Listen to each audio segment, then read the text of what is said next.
Hello everyone, আজকে বুদ্ধ পূর্ণিমা। আর এই বুদ্ধ পূর্ণিমার দিন তোমাদের সবাইকে শুভেচ্ছা জানাই। আর এই বুদ্ধ পূর্ণিমার দিনই তোমাদের আজকে নিয়ে যেতে চলেছি কলকাতার বুকে এক শ্রীলঙ্কিয়ান বুদ্ধিস্ট টেম্পেলে। কলকাতায় কলেজ স্কোয়ারেই এই বুদ্ধিস্ট টেম্পল রয়েছে।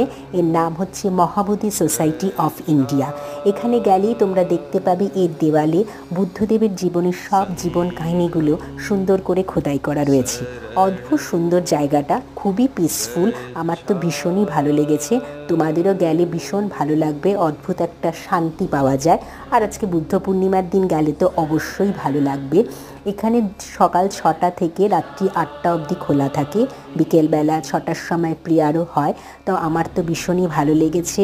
বুদ্ধদেবের সামনে অনেকক্ষণ দাঁড়িয়ে থেকে এখানে তোমরা প্রেয়ারও করতে পারো। খুব সুন্দর এনভায়রনমেন্ট। তো তোমরা এখানে ঘুরতে পারো। এরকমই ছোট ছোট মোমেন্টসগুলো তোমরা দেখতে থাকো আর আমার সঙ্গে থাকো।